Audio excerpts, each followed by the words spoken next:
In plain terms, that meant they worked until they were practically ready to collapse. One exhausted employee stretched with a twisted grimace and cursed under his breath, "Damn Akina," sounding like a man who had not known peace in a very long time. He turned toward the younger man beside him, whose dark circles were so heavy he looked like he had permanent shadows under his eyes. "Senior, do you think a new spatial rift will open this week?" he asked. It was already past 8. Jay calmly adjusted his glasses, resting his chin on one hand. "So, nothing today," Run said. Jay answered in the same steady tone. "We can only hope." Run frowned and leaned back in his chair, watching Jay with obvious unease. "That bastard Jay is terrifying," he thought. "He's definitely manager material." Jay, meanwhile, remained completely unfazed, clicking his mouse over and over without pause. "Enough already. Stop refreshing," Run said aloud, baffled by how anyone could stay that obsessed. Jay continued anyway, eyes fixed on the homepage. Whenever he posts something on the main page, reality tends to mirror it shortly after. Before he could even finish the sentence, Jay's eyes suddenly bulged behind his lenses. A new update had appeared, and the mood in the room changed instantly. Panic slammed into them without warning. Run jerked so hard he nearly fell out of his chair, and cold sweat broke across both of them at once. Jay's brows pulled tightly together as he stared at the screen. "Impossible," Jay said under his breath. Beside him, Run turned pale, sweat running down his face in thick lines as the reality of what they were seeing began to sink in. "It's real." The moment those words were spoken, the entire office exploded into chaos. "An update? Are they serious?" someone shouted. "Where are you going?" another voice yelled. "To write my resignation letter," came the desperate reply. Phones started buzzing nonstop. "The reporters are already calling." Jay frowned deeply. "What is this?" he muttered, pulling up the associated image for a closer look, hoping the visual would somehow make the situation less insane. On the screen was a black moon hanging under a blood-red sky, while crows circled over a sinister mansion like omens gathering over a grave. The entire image felt soaked in dread. A new demon species was coming. Count's Fortress. A new spatial rift. The newly arriving Rutan demon species possessed terrifying strength. Bloodthirsty thugs were listed at level 230, while the bloodthirsty monsters reached as high as level 250. Then it got even worse. Count Escura's guards were level 300. His knights were level 350. And the named monster, the Count himself, was listed at level 430. The numbers alone were enough to make anyone's blood run cold. Jay's hand tightened around the edge of the desk until his knuckles nearly went white. He did not even realize how hard he was gripping it. Real horror finally settled over the room. Run stood with his hands on his hips, but all the color had drained from his face. "Level 430? The number 1 ranked player is only level 43, he said in disbelief. "This isn't an update for humans. This is insanity." Run looked at his senior helplessly, like a man asking for hope he already knew did not exist. "It's too hard." Even if every player joined forces, Jay cut him off immediately. "That's not the issue. At this scale, it might take more than a guild. It might take the whole world." The screen continued displaying the details about Count Escura. Run asked, grasping at anything he could think of, "What about the mage tower? Can't the NPCs help?" Jay answered with a grim face. "The mages in the tower will not lift a finger unless the tower itself is threatened. They will not intervene this time." Run's face turned paper white. Jay pushed up his glasses and spoke with quiet finality. "There is no optimistic outcome here. This is basically the system telling everyone to go die. This spatial rift." He stopped for a second, as if even saying it out loud was difficult. "It has the potential to explode." The words landed like a death sentence, and Run screamed in fury the moment he heard them. "Don't jump to conclusions," he shouted back in outrage. "If the raid fails, those things are going to pour straight into our world." Fear and anger mixed together in his voice until they were impossible to separate. "Jay, you absolute wretched cur. Does a human life mean nothing to you?" Run snapped. But even as the words flew, Jay was raging inside for a different reason. Previous updates had at least stayed within some kind of balance, but this was different. This update shattered that balance completely. It was inconceivable. Unless some miracle appeared out of nowhere, they were all doomed. At that moment, the system window shimmered into view. Class quest in progress. One complete, one pending. Grand fell Claudia Arpeggio Romeo lifted his teacup and took a refined sip, as elegant and composed as ever. He looked like the very picture of aristocratic grace, perfectly polished from head to toe. Yet even in that calm posture, a thought crossed his mind. Why is this body trembling from mere fatigue? Grand fell Claudia Arpeggio Romeo spoke the question aloud in a quiet, thoughtful tone. Deep inside, however, Li Hoi was screaming in despair as he checked the training log. Today's goal, 20 kilometers run complete. 1,000 push-ups in progress. 500 pull-ups done. 300 burpees crushed. Li Hoi's soul practically burst into tears. Nothing has changed since I got trapped in this world, Li Hoi thought bitterly. Hidden inside Grand fell Claudia Arpeggio Romeo's body, he handed over his card to the cashier, only for his arm to tremble so violently it looked unstable. Is this really okay? He wondered in panic. If I keep training like this, am I just going to collapse and die from exhaustion? The clerk stared at the shaking hand in open confusion. Do you need a bag, sir? The clerk asked cautiously. Grand fell Claudia Arpeggio Romeo answered in an icy, noble tone without a hint of embarrassment. No. A healthy meal sat neatly before him. Salad, tomatoes, and perfectly sliced eggs arranged on clean white china. It looked simple, disciplined, and annoyingly refined. But inside, Li Hoyal was completely wrecked, gasping in the corner of his own mind. I can't even make a sandwich properly because my hands won't stop shaking. Grand fell Claudia Arpeggio Romeo, meanwhile, ate with surprising messiness, scattering crumbs despite his elegant appearance. Not bad, he said. Even that simple sandwich looked strangely alien in his trembling hands. Hoyol grimaced and muttered inwardly, "Stop dropping crumbs, you elegant disaster." A little later, Hoyol steadied himself, regained his focus, and tapped the system interface with a fresh burst of energy. Exhausting as everything was, there was still a small sense of satisfaction in finishing what had to be done. Still, he thought, it feels good to complete something. Then the daily quest flashed with a completion notice, shining brightly before his eyes. I would have given up days ago, completely and without hesitation, if not for Grand fell Claudia Arpeggio Romeo. It was Romeo's absurdly ironclad will, more than anything else, that kept this exhausted body from collapsing on the spot and somehow dragged me through each miserable day. Grand fell Claudia Arpeggio Romeo lay perfectly still on the bed, his hands neatly folded over his stomach with almost unnatural elegance. On the surface, he looked like a nobleman at rest. Inside, though, Hoyle could barely keep his eyes open. At least that stupid quest was finally over. Good. Now I can sleep for real. But even as relief washed over him, one thought still lingered like a curse. I seriously cannot wait to see what fresh hell tomorrow's quest is going to dump on me. Scene shift. The next day, beside a park bench where two grandmothers sat chatting with dried peppers spread out nearby, Grand fell Claudia Arpeggio Romeo hung from a pull-up bar. His whole body trembled violently. Even dressed in a crisp shirt and slacks, trying to maintain some shred of dignity, he looked like a man being quietly tortured in public. Damn it, this routine is pure hell. From the outside, though, he still looked like the same cold, composed gentleman as always. Calm face, straight posture, not a trace of weakness showing to the world. But deep inside, Hoyle was screaming. Every single muscle fiber in his body strained to its limit as if it were about to tear apart. Sweat poured down him like rain, soaking his clothes, and his face twisted with raw agony no decent person should ever have to hide behind such a calm expression. When he checked the quest board, it was exactly the same as yesterday. Not even one tiny change. Hoyle ground his teeth so hard his jaw hurt. The exact same quest again. Is this system broken, or what? The disbelief was real, but the system offered no explanation and even less mercy.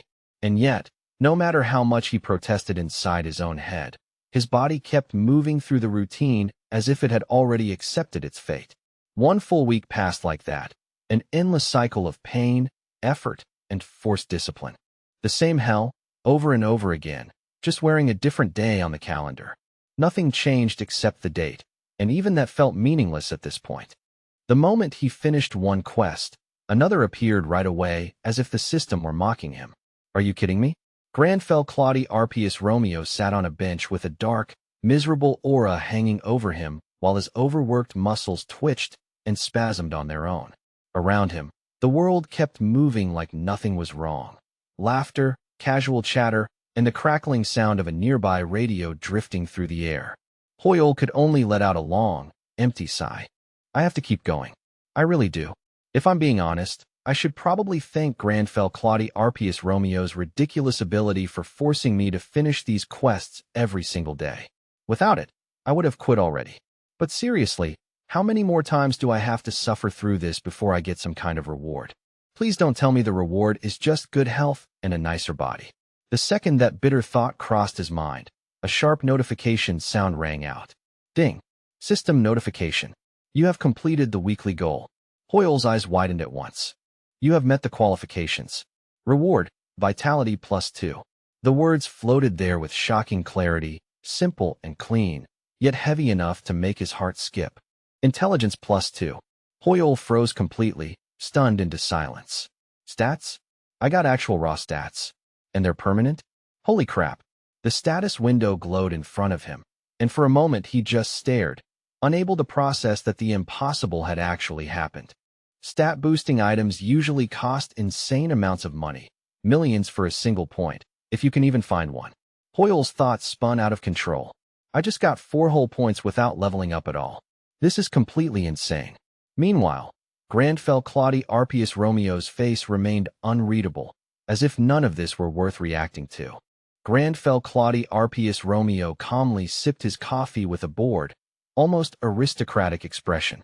But inside, Hoyle was celebrating like it was a festival. If this is a recurring quest, then I can farm it forever. This blows every generic leveling trick or mana cheat out of the water. This reward is absolutely god tier. And beneath that composed exterior, Granfell Claude Arpius Romeo's gaze burned with fierce intensity. For something this good, I'd do it 10 times a day if I had to. Who needs rest anyway? Then, all of a sudden, one of the grandmother's radios crackled with breaking news. The Tuesday update is drawing massive attention. In an instant, the mood around them changed. Faces stiffened. Cold sweat appeared. Most guilds have officially abandoned the new rift raid. Even the casual air of the park seemed to vanish at once. A phone alert followed almost immediately. New boss monster detected. This Tuesday, a new dimensional rift, the Count's territory, has appeared. New monster, Count Escura. The words flashed across the screen with brutal simplicity, and the atmosphere only grew heavier. Granfell Claude Arpius Romeo stood there with a toothbrush in one hand and his phone in the other, silently scanning the report with narrowed eyes. The Count has been confirmed as a vampire lord. Level 430. The highest recorded monster level in history. Even reading it felt unreal. This raid is predicted to be a total catastrophe. On the screen, the Geon Guild representative looked pale and visibly shaken, waving his hands as if trying to calm down a room already drowning in panic. Another official remained comparatively calm and simply raised a hand. Regarding this matter, the Korean branch has no comment at this time. That only made the situation feel worse. Click.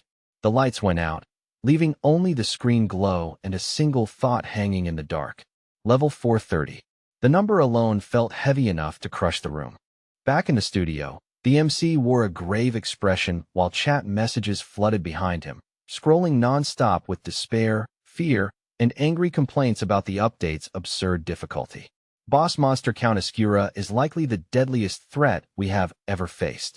He managed to keep his voice steady, but the fear in his eyes was impossible to hide. Across the internet, people were already spiraling into speculation and panic over what this update might mean. 2 experts in suits sat stiffly under the studio lights, their shoulders tense, their faces serious. According to continental lore, Escura is classified as both a vampire and a high demon. That single explanation was enough to make the situation sound even more hopeless than it already did. The anchorwoman spoke with practiced calm, though her tone carried a grim weight as the city skyline glowed behind her. Major guilds have officially declined participation in the raid. They cite excessive risk as the primary reason. No one watching needed further explanation. Fear had already made the decision for them. The blue light from the television spilled across Hoyle's face, making the dark circles under his eyes stand out even more sharply. He looked tired to the bone, like someone who had not properly rested in far too long. He leaned his chin into one hand and stared at the screen without blinking, his face half swallowed by shadow. Demons are the absolute worst kind of enemy for players. The longer a fight drags on, the stronger they get, and on top of that, players have to deal with endless status effects stacking on them until the battle becomes a nightmare. Everyone knows the rule of thumb. You need to be at least 10 levels higher just to have a real chance against something like that. Then an image of the Count flashed across the screen, blood glistening at the tips of his fangs. Hoyle shuddered hard. Count Oscura, the one monster I always prayed I would never run into. Ding. The quest board updated without warning. Class quest. Begin the counterattack. Send the last demon hunter. Main quest. Hunt the vampire. In progress. The words appeared in cold silence, offering no room for negotiation. If not for this cursed quest. His thoughts cut off there. In his mind, the vampire's red eyes flashed vividly again, sharp and predatory, as if they were staring straight through him. Hoyle grabbed his head with both hands in frustration. Damn it! Oscura is the only vampire of his kind in existence. Just knowing that made the quest feel even more absurd and impossible. So the system is seriously telling me to go kill a raid boss by myself. This is a straight-up suicide mission. How am I supposed to kill something that practically looks invincible? Grandfell Claudie Arpius Romeo remained outwardly calm, but the pressure in the room only kept rising. Romeo's heart pounded, but it was not the frantic, uneven beat of fear. It was steady, deliberate, controlled. This was not Hoyle's panic anymore. It was Grandfell Claudie Arpius Romeo's cold fury rising to the surface. He tapped the armrest once, and the chill in his expression turned genuinely unsettling. These filthy creatures dare waste my precious time. The air around Grandfell Claudie Arpius Romeo turned icy, his killing intent spreading through the room so sharply it felt almost physical. When he glanced back, even that small movement carried frightening weight. I shall punish them severely for their insolence. The words were calm, but that calm only made them more terrifying, like a sentence already passed before the execution had even begun. Meanwhile, Hoyle's soul was practically crying. He was sweating bullets inside, every instinct screaming at him that this was exactly the kind of disaster he had been afraid of. I knew it. This maniac actually wants to fight them. We're doomed. Scene change. At the base of the Mage Tower, crowds of people and reporters packed the area so tightly it felt ready to burst.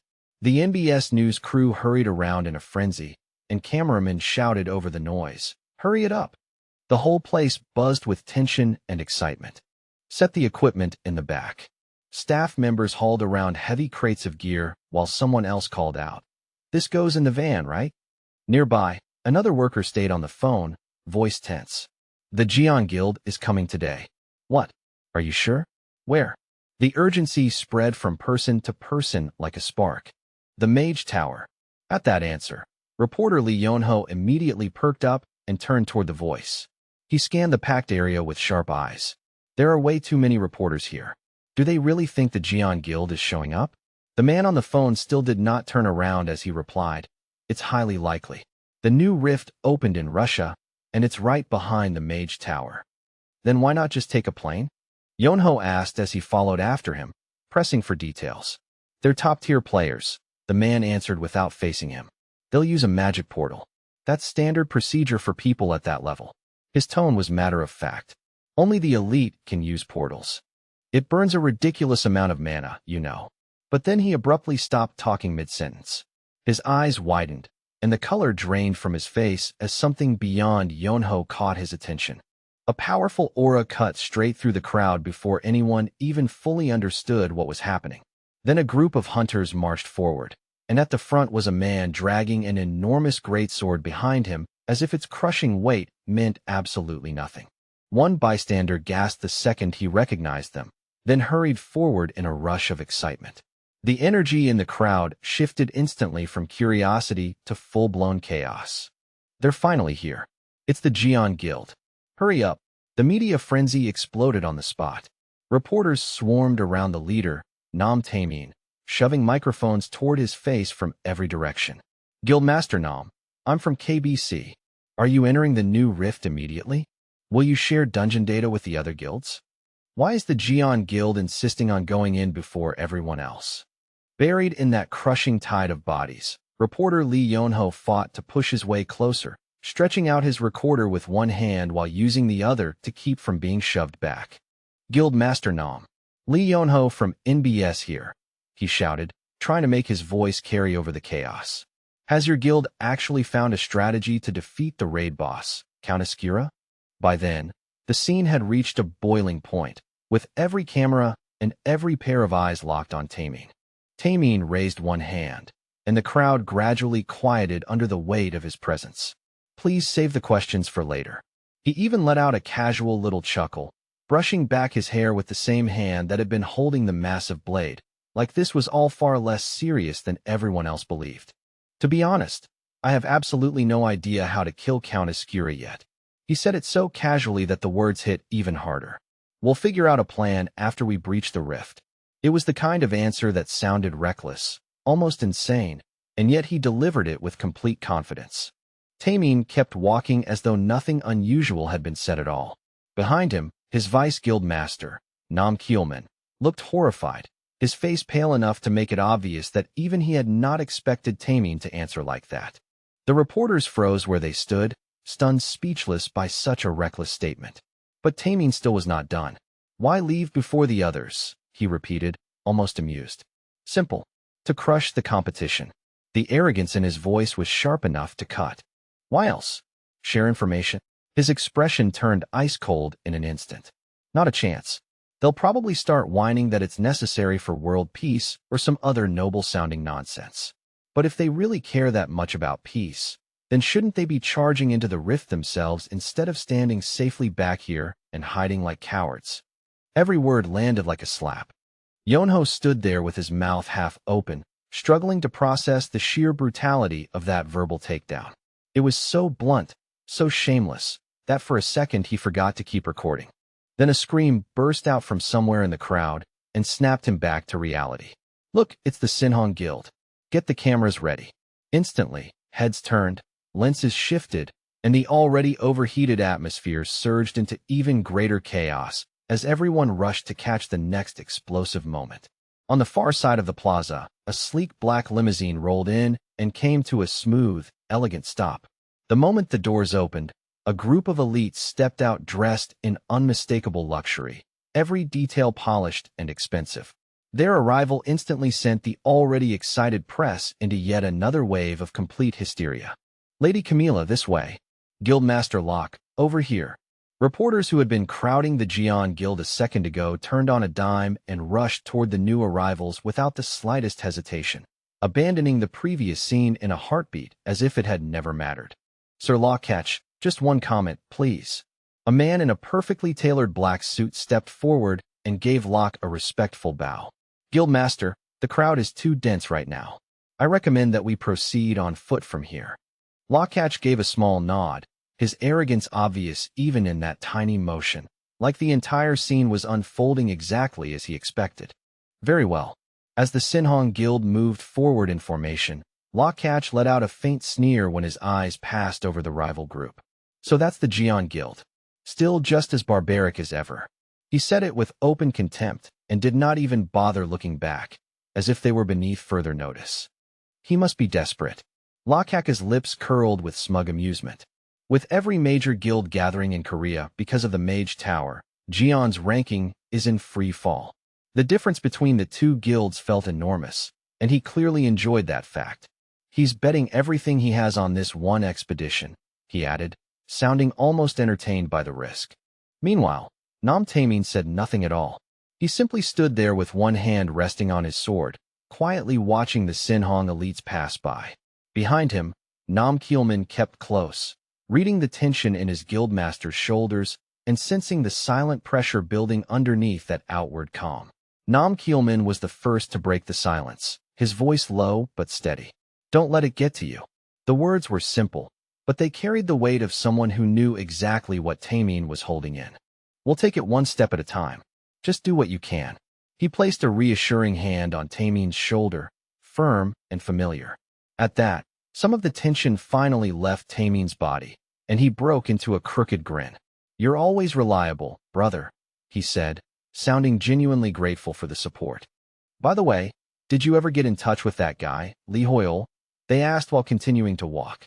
At the mention of that name, Keelman awkwardly scratched the back of his head. About that. His expression alone already suggested the answer was not going to be a satisfying one. I adjusted the contract terms and sent him a message, but he still hasn't replied. Tameen turned toward him at once, clearly more interested now. "You said he was strong, right?" His eyes sharpened slightly. "Then maybe he'll try to conquer this rift too."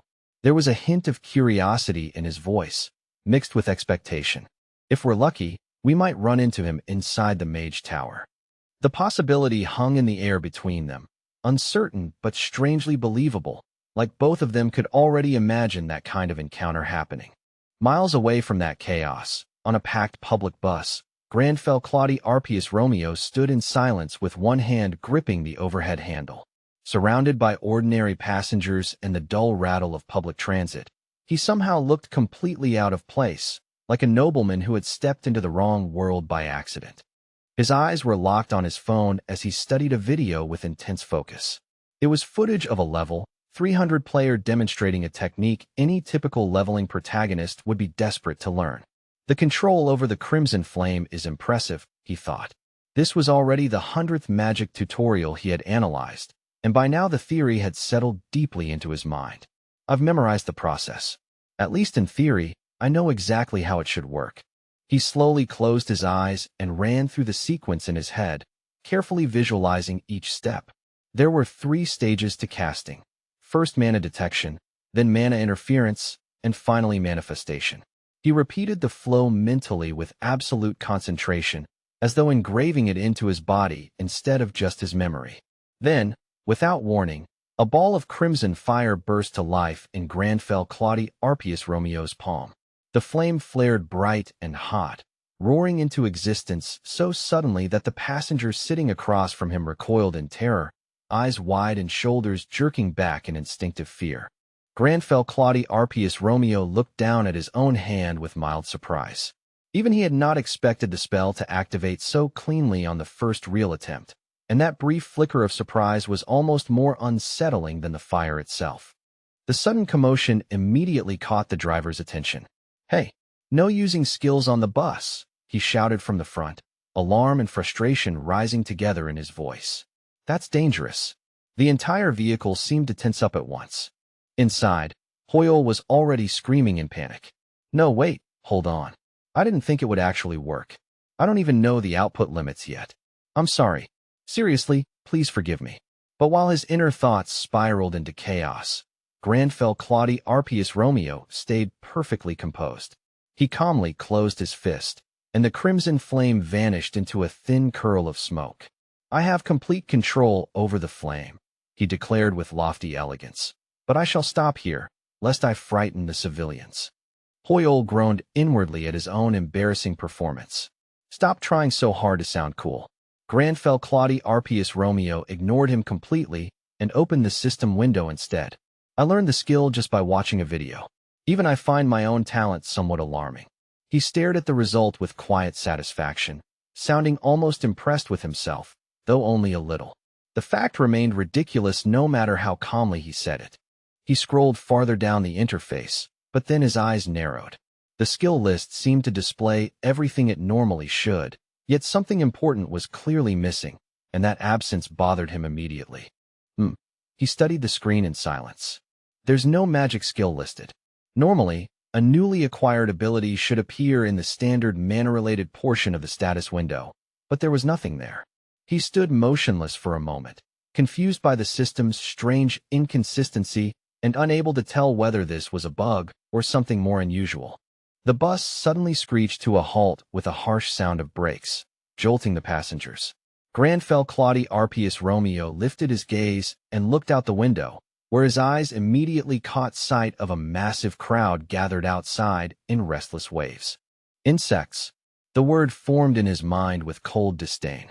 A short while later, he was standing before the enormous structure itself, sweeping his hair back in one smooth, dramatic motion as though even arriving deserved a proper entrance. "So this is the Mage Tower," He took in the scene with a quiet, measured stare. The atmosphere here is completely different from that of the ordinary world. The air itself seemed denser, heavier with mana, as if reality near the tower followed different rules. He lifted his eyes toward the massive gate, where a blue vortex of swirling magical energy twisted and churned in place. A dimensional gate. Grandfell Claudi Arpius Romeo stared into that rotating abyss, and then a sudden realization struck him with startling force, like lightning flashing across a dark sky. What is this feeling, he wondered. It's vague, but I can sense it. It feels as though I could manipulate this spatial magic myself. The thought came naturally, almost instinctively, and that only made it stranger. It even seems simpler than the fire spell.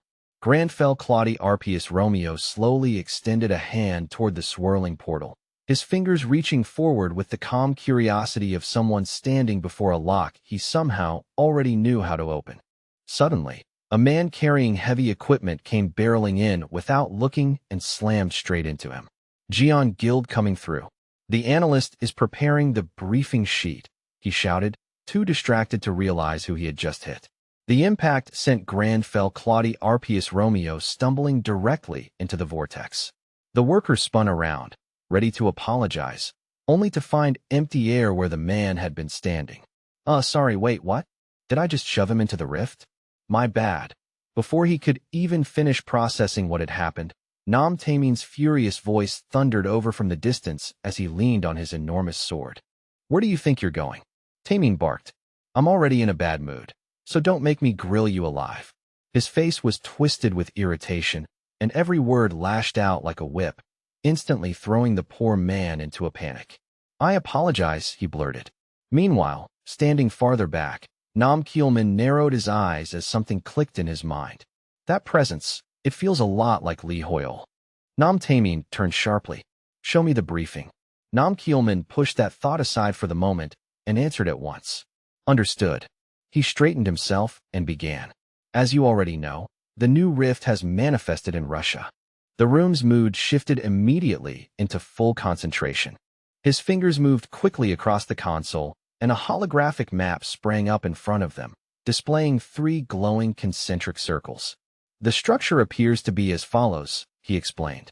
The outer ring represents the estate's outskirts, which contain hundreds of possible entry points. The inner circle represents the Count's territory, with roughly 30 known access routes. He stepped closer to the projection and pointed toward the very center of the image.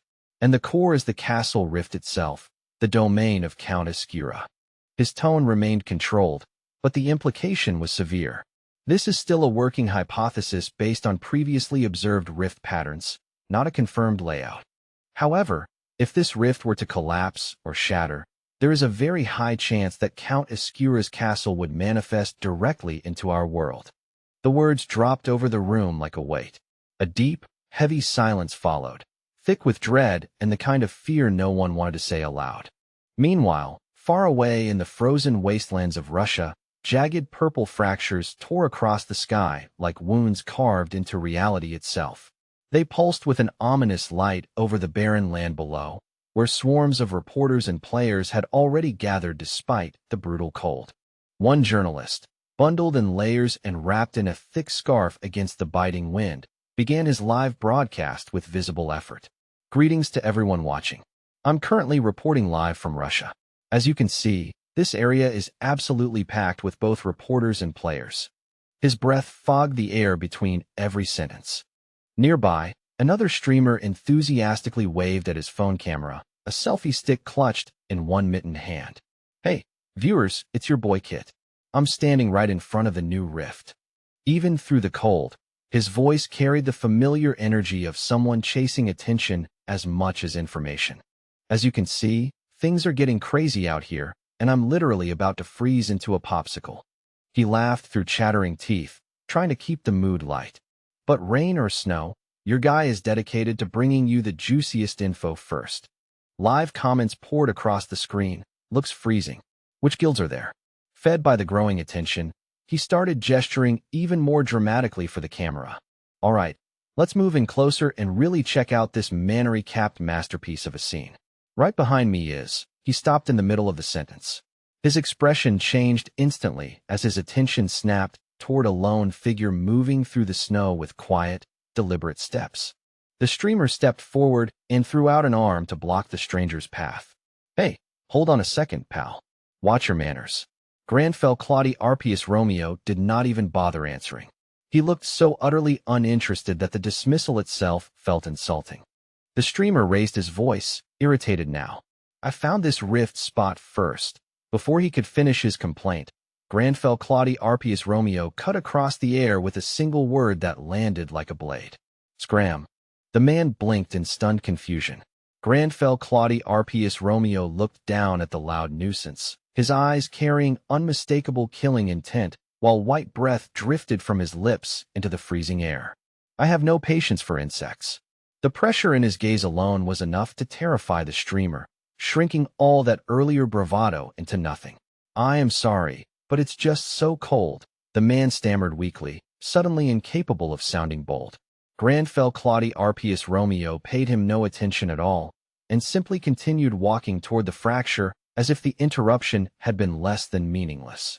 When he finally stopped before the abyss-like tier, the eerie purple light spilled across his silhouette and dyed the snow around him in unnatural color. He stood there in silence for a moment, observing the rip in reality with the calm focus of someone examining a gate rather than a disaster. A system window appeared before him. Outer territory. Recommended level, 240 to 270. Destruction progress, 9.7%. After reading the data, he thought, "Finally, this feels like the classic opening of a leveling story, the Outer Estate Rift." Then a more practical thought followed right behind it. "Hopefully, it's warmer inside than it is out here." Elsewhere, a monster's head was sliced off cleanly by a figure in a red cloak. The motion was swift and merciless, so precise it looked almost effortless.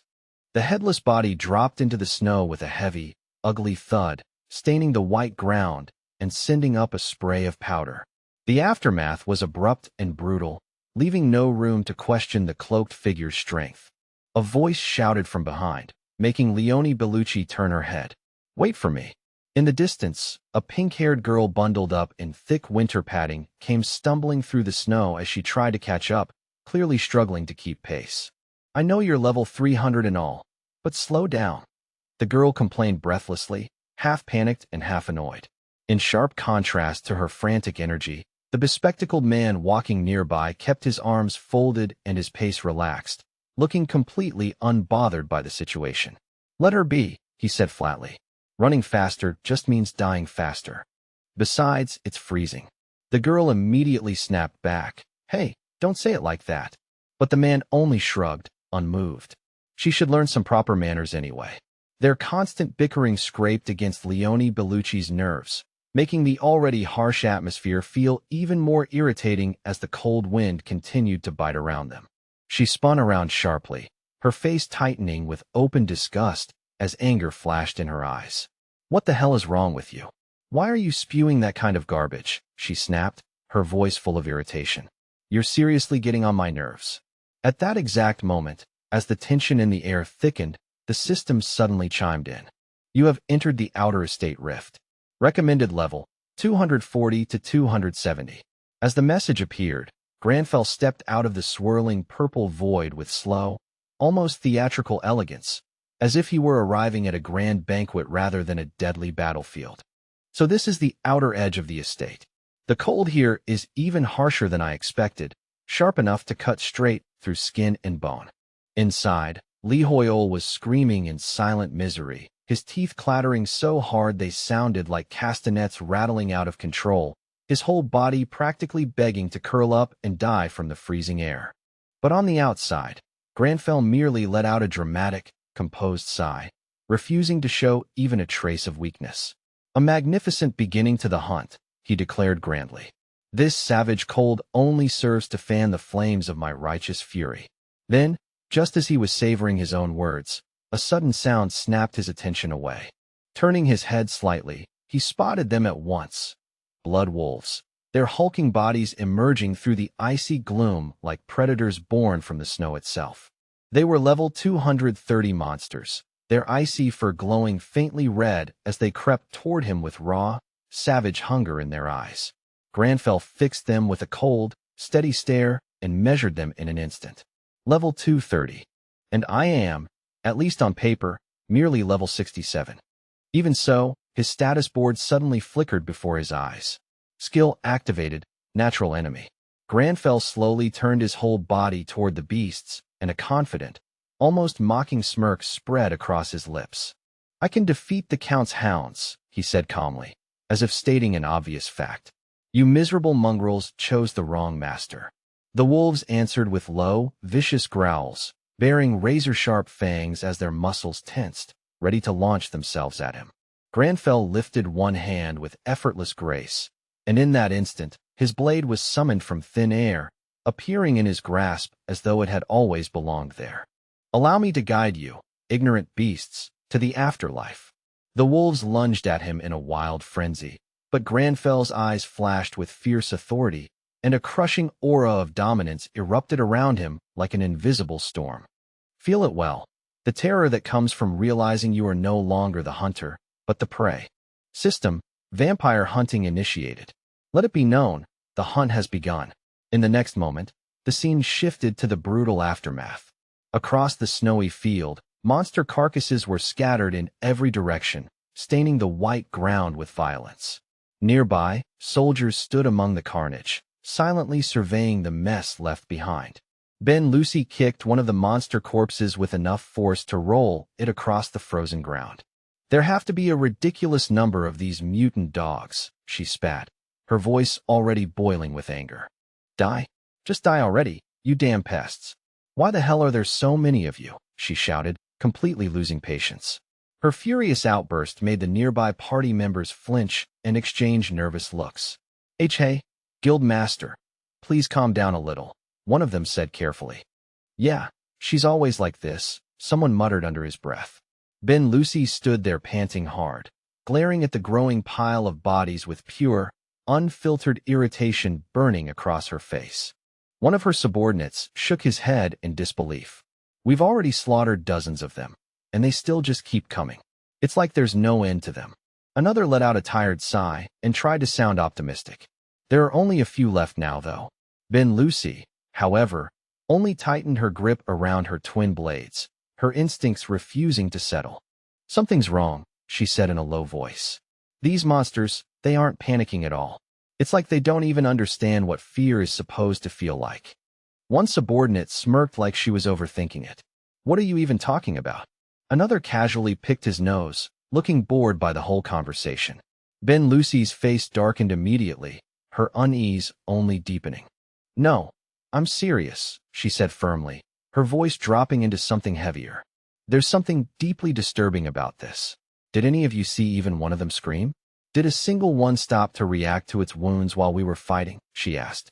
Her words hit the group harder than expected, and an uneasy silence spread through them as they realized she had a point. Now that you mention it, someone began to say, but before the thought could fully form, a strange sound suddenly echoed from somewhere behind Ben Lucy. It was a howl, but it wasn't the kind filled with rage or aggression. No, it was the cry of something overwhelmed by pure terror, the kind of sound that freezes the blood the moment you hear it. The whole group stiffened on the spot. When we were hunting them, they didn't make a sound like that, one of them said, his voice tight with confusion. What the hell is going on, Ben? Someone asked, but Ben Lucy didn't wait for another word. She roared back immediately and broke into a sprint without hesitation. I'm going to see it for myself. Follow me, she shouted as she dashed off into the distance. Her subordinates panicked for a second before scrambling after her. Wait, move. We have to catch up. The scene shifted again to Granfell. His bow was drawn taut, his arms spread wide and steady. I can feel the mana gathering at the tip of the arrowhead, he murmured, his gaze fixed and precise. This isn't a particularly high-quality arrow, he noted coolly, but my eyes can still follow the flow of magic running through it. Even with such an ordinary weapon, his control remained frighteningly exact. Resolve flashed in his eyes. Release. A deafening boom exploded through the air as the arrow shot forward, trailing sparks like a meteor tearing across the sky before crashing straight into the monster horde. A roaring inferno burst outward on impact, swallowing the monsters whole and incinerating them in an instant. Without the slightest pause, Granfell calmly prepared another shot, as if this destruction were routine. In the distance, Ben Lucy crouched behind a tree, frozen in disbelief as she watched the scene unfold. A few moments later, her panting subordinates finally caught up to her, struggling to breathe. "Wait for us," they gasped, but Ben Lucy barely heard them. Her eyes were wide with shock as she stared ahead. What in the world is that? Granfell was sitting calmly on a rock, perfectly composed, elegantly sipping tea as if he were resting in a garden instead of the middle of a battlefield. The subordinates stared with their mouths hanging open. A flaming arrow? Was that fire magic? One blurted out. Ben Lucy still couldn't process what she was seeing. Who is that guy? And why is he wearing a business suit and dress shoes to raid a rift?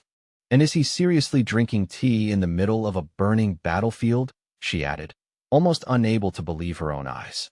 Granfell simply crossed his legs, looking completely at ease as he enjoyed his tea with supreme, outrageous nonchalance. Then, almost all at once, Ben Lucy's subordinates lit up with sudden realization, their expressions shifting from fear to baffled understanding. "Wait, could that guy actually be a streamer?" one of them said. "You know, those people who broadcast live from inside rifts." Another nodded quickly. "It actually kind of makes sense. Maybe he wandered in by following another guild and ended up here by mistake." Ben Lucy clicked her tongue in obvious annoyance. "TSK, what an idiot," she said bluntly. "This place is a death trap, not some playground for ordinary civilians. If you value your life, get out while you still can."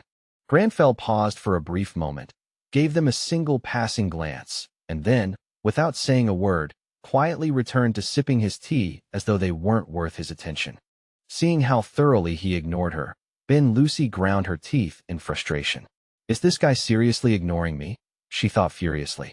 Beside her, one subordinate nearly laughed, struggling to hold it in after seeing Granfell's completely indifferent response. Ben Lucy's temper finally snapped, and she stormed straight toward him with blazing fury in her eyes. "Hey you, when someone talks to you, the bare minimum is to answer back. That's basic manners," she shouted. But before she could say anything else, a subordinate's panicked scream ripped through the air. "Wait, Guildmaster, look out." Ben Lucy froze and spun around just in time to see a horde of armored zombies charging directly toward them, their heavy steps shaking the ground as they rushed in. Her team immediately fought back in desperation. "Damn it, there are too many," someone yelled. "Where the hell are they all crawling out from?" The monsters roared as they surged closer and closer, threatening to drown them by sheer numbers alone. Ben Lucy raised her blade without hesitation and charged straight forward, meeting the incoming horde head-on. "Everyone, get into formation," she ordered. The squad obeyed at once and fought with everything they had. But the overwhelming number of monsters made every step of the battle feel heavier and more desperate. "Damn it, watch out. A lot of them are armed," Ben Lucy shouted as she dropped into a full combat stance, gathering all her strength for the clash that was about to hit them. "Don't waste your strength on the small fry. They are nothing more than background noise, and right now they are not worth your attention."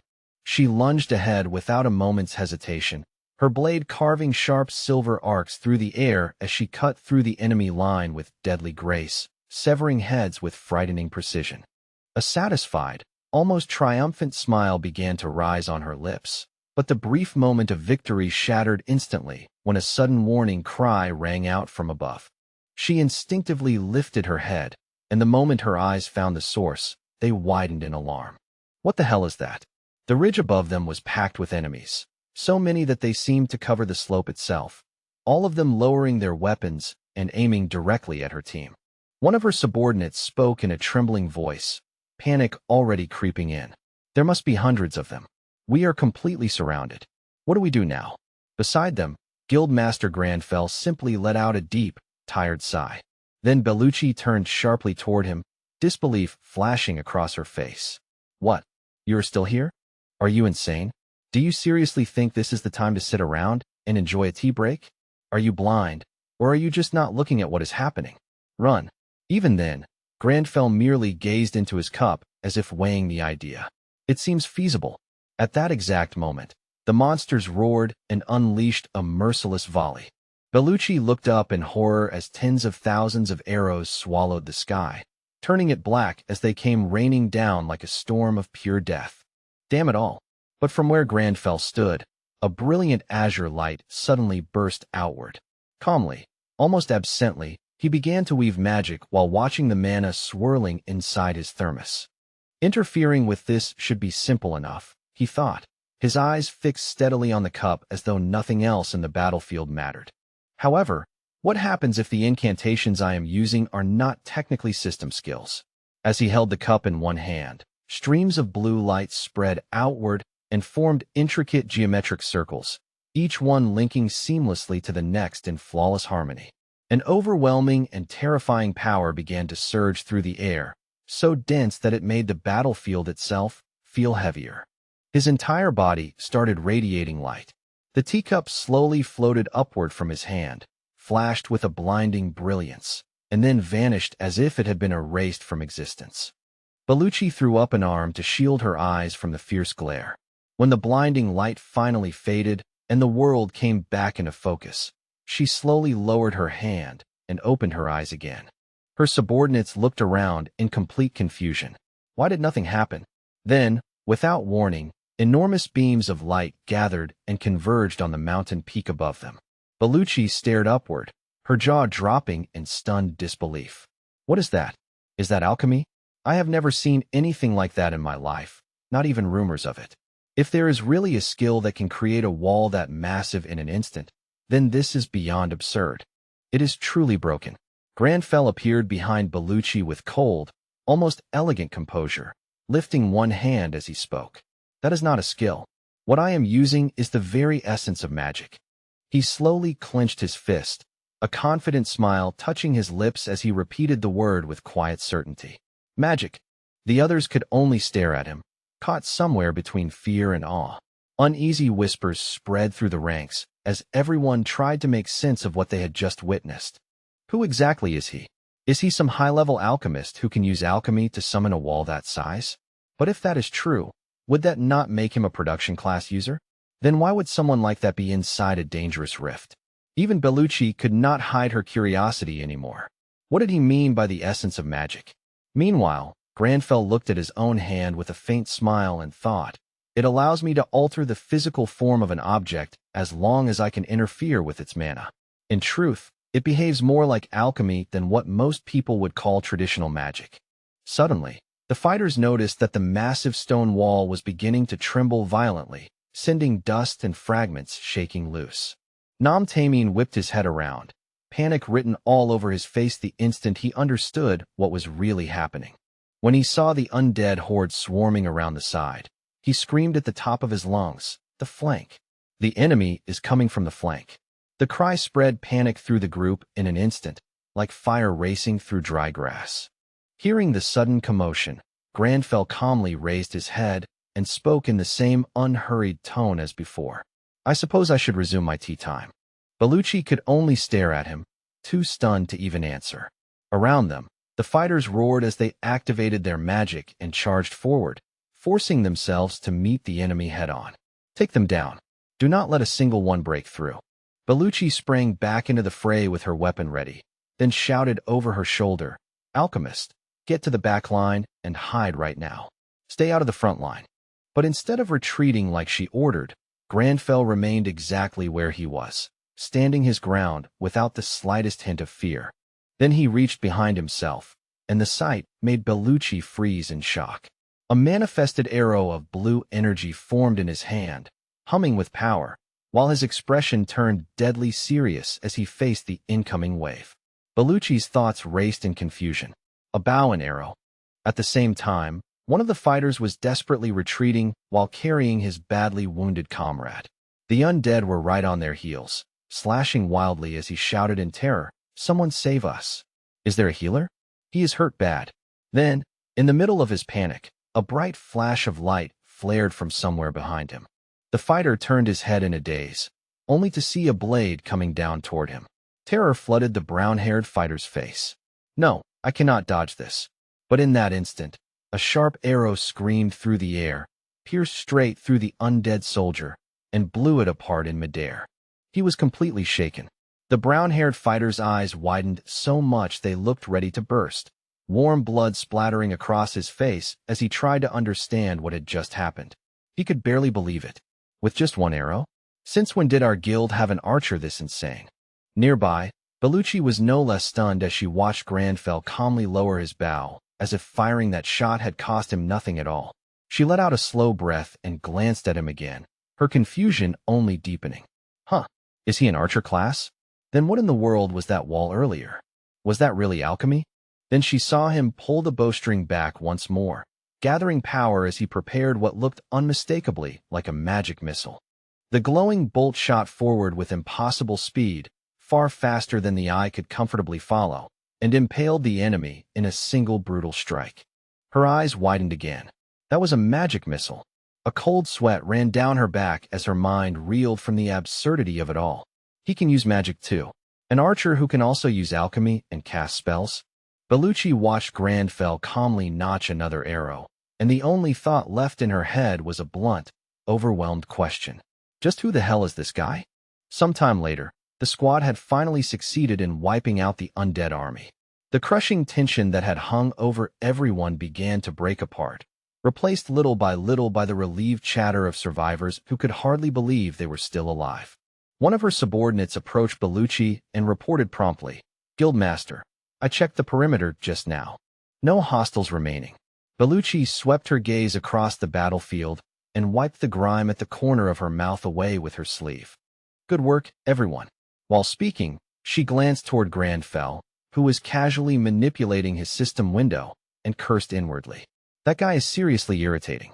He entered a rift alone dressed like some nobleman, ignored every question I asked him, and does not even look a little tired. Even so, beneath all that irritation, Bellucci could feel an embarrassing warmth rising into her cheeks. She had to admit the truth, no matter how much it annoyed her. If not for him, every single person in this party would have ended up dead. I wonder if he is a player, but I have never seen a mana-based character with such a bizarre, mixed-up combination of abilities before. Nothing about him makes sense. And on top of that, he is undeniably handsome. I guess I probably should thank him at least once. No, forget it. He completely ignored me earlier, so I am not saying a word to him. While Bellucci was still caught in that ridiculous argument with herself, Grandfell suddenly turned and looked straight at her. Bellucci's face turned bright crimson in an instant, and she hurriedly looked away as if she had been caught doing something shameful. What is it? Why is he looking at me like that? Damn it! Did I stare at him for too long? It is not like I was looking because I like you or anything. She bit at her nail, nervous sweat forming as her thoughts spiraled out of control. Why does he keep staring at me? Wait, does he want to have tea with me? If he was really that determined to sit down and have tea together, then maybe, just maybe, she could allow herself to share a quiet cup with him. For a fleeting second, Lucy drifted into that soft little fantasy, only for Grandfell's cool, emotionless voice to slice straight through it and shatter the mood. "You there, Lucy?" Caught completely off guard, Lucy jolted like she had been pulled out of a dream. Flustered and burning with embarrassment, she hurriedly answered, Yes?" Grandfell raised his thermos with the same cold expression, as if he were presenting undeniable evidence. "Even if you keep looking at me with those puppy eyes, I don't have any tea left to share." The moment those words landed, the entire tone of the scene flipped on its head. Lucy's mood turned on a dime. In an instant, her shy, awkward excitement vanished, replaced by pure, blazing irritation that showed plainly across her face. The scene then shifted far away, to the frozen world outside the rift. A recording drone swept across the sky, its camera capturing a vast panoramic view of heavy snowfields stretching endlessly under the bleak winter light. The drone zoomed in toward the active rift zone. Standing before the camera with visible excitement, a male reporter straightened himself and began speaking quickly.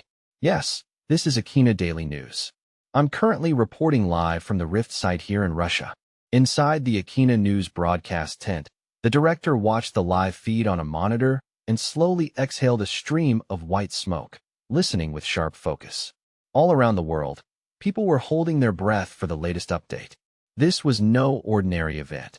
It marked the appearance of a catastrophe-class boss unlike anything humanity had ever faced before.